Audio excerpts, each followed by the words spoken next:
सर्वप्रथम तुलसीदास जी जो हैं उनकी मूर्ति जो तैयार है, जो कि अब स्वीकृति मिल गई है उसको, वह लगाई जाएगी। परकोटा में जो शिव जी का मंदिर है, वहाँ शिवलिंग की स्थापना मार्च में पूरी हो जाएगी। पिछले 20-25 दिन में 1 करोड़ से ज़्यादा लोगों ने भगवान राम के दर्शन किए हैं। व्यवस्था तो की गई है, बहुत व्यवस्था है, स्वयंसेवक भी हैं, लेकिन मैं ये अवश्य कहूँगा कि जो भीड़ है ये अप्रत्याशित है। अभी तो प्रारंभिक निरीक्षण किया है और निर्माण कार्य को देखा गया। कुछ नए प्रस्ताव भी कल स्वीकृत किए गए। विशेष रूप से जो निकासी का मार्ग है वर्तमान में, अब वहाँ पर यह सोचा गया है कि जूते चप्पल रखने की व्यवस्था 2 स्थानों पे होनी चाहिए, जिससे यात्रीगण जो हमारे श्रद्धालु हैं उनको सुविधा मिले। आप जानते ही हैं कि एक शू रैक अब काफ़ी जहाँ पे परकोटा है उसके निकट बनाया जा रहा है। उसी के साथ ये दूसरा शू रैक होगा। मूर्तियों के बारे में कल अवश्य विस्तार से चर्चा की गई और अब लगभग स्पष्ट है कि जैसे ही ये वर्तमान मेला का जो प्रेशर है श्रद्धालुओं का, ये कम हो जाता है, तो सर्वप्रथम तुलसीदास जी जो हैं उनकी मूर्ति जो तैयार है, जो कि अब स्वीकृति मिल गई है उसको, वह लगाई जाएगी पिलग्रिमेज फैसिलिटेशन सेंटर में। और तत्काल बाद ही 7 मंदिर जो बन रहे हैं उनमें जो साधु संत की मूर्तियां हैं वो आएंगी। अनुमान आप इस प्रकार लगा सकते हैं कि परकोटा में जो शिव जी का मंदिर है, वहाँ शिवलिंग की स्थापना मार्च में पूरी हो जाएगी। 7 मंदिर जो हैं वहाँ पर मूर्तियाँ लग जाएंगी और तुलसीदास जी की मूर्ति पिलग्रिमेज फैसिलिटेशन सेंटर में लग जाएगी। एक मुख्य मूर्ति आप सभी उत्सुक होंगे, वो राम दरबार है। राम दरबार का अंतिम मुआयना जयपुर में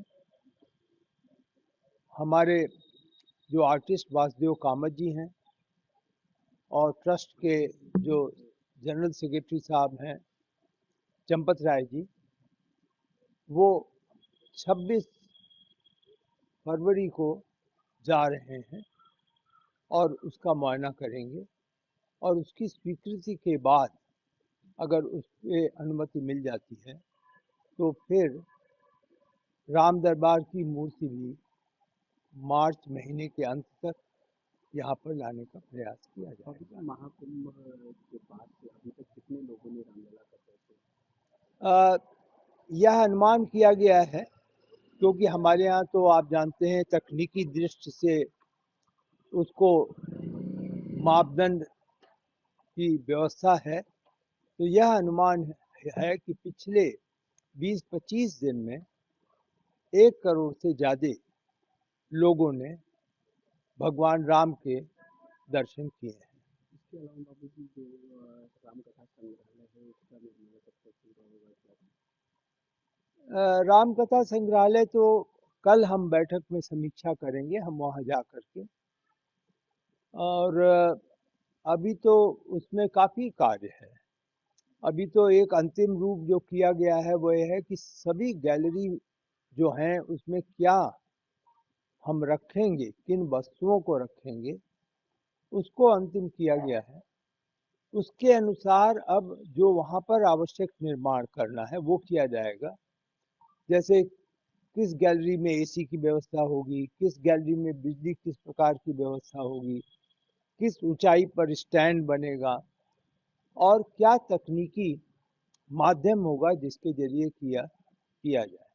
तो इसकी समीक्षा की जानी है। फिर भी मेरा यह अनुमान है कि 2025 के अंत तक हम निश्चित रूप से वहाँ पर लोगों को आने की अनुमति भी देंगे और कई गैलरी जो है तब तक जो है वो खोल दी जाएंगी श्रद्धालुओं को जाने के लिए। इसके अलावा बाबू जी राम मंदिर में एक कुंड भी बनाया जा रहा है, उसका आकार भी फाइनल हो गया, कैसा होगा? दो अलग अलग यदि आपके कुंड का मतलब है तो एक तो ये जो 7 मंदिर हैं, इस 7 मंदिर के बीच में एक जल का जो है व्यवस्था की जा रही है, जो कि सामान्य रूप से लोगों को वास्तु की दृष्टि से भी यह समझा जाता है कि उसकी आवश्यकता होगी। तो वह कुंड एक बनेगा और उसकी खुदाई शुरू हो गई है, उसकी सभी तकनीकी आवश्यकताएं की पूर्ति हो गई है। और एक कुंड जो एक तरीके से आप हवन या यज्ञ कुंड की बात करें, यदि आपकी कल्पना वह है, तो जो पुराना मंदिर है जिसको कि अब हम लोग एक तरीके से जहाँ पे भगवान थे, जहाँ विराजे थे इतने वर्ष, उसको हम लोग एक तरीके से ऐसा बनाने का प्रयास करेंगे कि जो श्रद्धालु वहाँ पर दर्शन करने जाना चाहते हैं, क्योंकि आपको मालूम है कि जो वहाँ पर हनुमान जी थे रामलला के साथ, वो हनुमान जी की मूर्ति वहीं पर है। तो हम उसको जो है एक मंदिर का स्वरूप दे करके और एक तरीके से छोटा सा लेकिन आकर्षक मंदिर, जो कि एक तरीके से इतिहास भी है और यह याद दिलाता है, वह वहाँ पर उसकी पूर्ति की जाएगी। लगातार महाकुंभ से श्रद्धालु लाखों की संख्या में पहुंच रहे हैं, तो अभी तक 3 नंबर गेट खोल दिया गया है। भविष्य में अगर भीड़ बढ़ती है अभी 26 तारीख को, तो क्या निकासी की और कोई मार्ग है? अभी देखिए, एक आपको मालूम ही है कि न्यास ने कुछ जमीन ली थी, तो वह जमीन जो है वह निकासी के मार्ग से जुड़ी हुई है, तो उसको भी अब खोल दिया गया है, 3 नंबर गेट भी खोल दिया गया है और लगभग जितने मार्ग हैं वहाँ पर बाहर निकलने के, उन्हें किया जा रहा है। मुख्य जो इस समय चैलेंज है वह एक तो अंदर पहुँचने का, जहाँ की भगवान के समक्ष लोग रह रहे हैं, उनको 1 सेकंड 2 सेकंड का समय मिल पा रहा है। तो मुख्य चैलेंज चुनौती वह है। और उससे बड़ी चुनौती जो है, 2 स्थान ऐसे हैं जो भीड़ के व्यवस्था के लिए महत्वपूर्ण होते हैं। एक तो जब अंदर जाते हैं तो वह आप यूँ समझें कि जब सीढ़ी पे भगवान के मंदिर पे जा रहे हैं लोग, वहाँ की संख्या को ध्यान रखना पड़ता है। और एक जब बाहर निकल रहे होते हैं, जो कि दक्षिणी द्वार है, तो इन दोनों द्वारों पर व्यवस्था तो की गई है, बहुत व्यवस्था है, स्वयंसेवक भी हैं, लेकिन मैं ये अवश्य कहूँगा कि जो भीड़ है ये अप्रत्याशित है और यह तो हमारे एक तरीके से अनुशासन और आस्था का प्रतीक है कि सभी लोग जो आ रहे हैं, यद्यपि आपने देखा होगा अब कुछ समय से हम लोगों ने जो सामान लेके चल रहे हैं, तो हम सामान की सख्ती नहीं कर रहे हैं, सामान लेके वो दर्शन कर रहे हैं, लेकिन उन सब पर निगाहें रखना, निगरानी रखना, क्योंकि सामान उनके पास है, यह सब को ध्यान में रखते हुए व्यवस्था की जा रही है। मैं ये अवश्य कहूँगा कि न्यास के लोग जो जिम्मेदार हैं और जो स्वयं सेवक हैं और जो प्रशासन है जिले का, वह तो महत्वपूर्ण होता ही है। सबने मिलकर एक बहुत बड़ा दृष्टांत दिया है कि किस प्रकार से यहाँ कार्य किया जा सकता है। बाबू जी, इन 1 साल में जब से रामलला विराजमान हुए हैं, तब से एक अनुमान के मुताबिक 700 करोड़ रुपए लोगों ने दान भी दिए हैं। मैं निश्चित रूप से नहीं कह सकूंगा, लेकिन इतना जरूर है कि आप यूँ अनुमान लगा लें कि मुझे बताया गया कि पिछले 20 दिन का जो दान है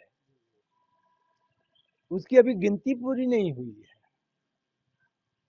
और ऐसे अनेक कल जाते समय दिखाई दिया, बहुत से लोग जो दान पत्र में नहीं जा सके, उन्होंने इधर उधर जो है पैसे डाल दिए।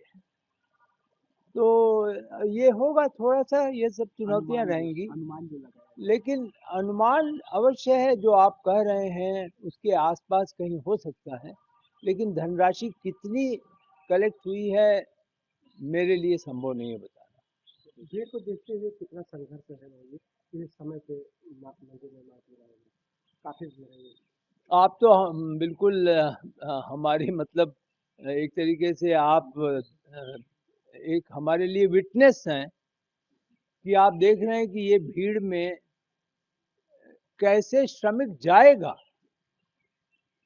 श्रमिक नहीं जा पा रहा है, दरवाजे पे गेट पे खड़ा है। कल की चुनौती थी कि बांदा में, कानपुर में, सुल्तानपुर में ट्रकें रुकी हुई थी, तो लोहा जो आ रहा था या जो गिट्टी आ रही थी वो नहीं आ पाई, जो एक सप्ताह से ट्रक रुक गई है। तो थोड़ा तो अवश्य इस सब चीज को मिला करके हम कहेंगे कि हम एक माह पीछे तो और हो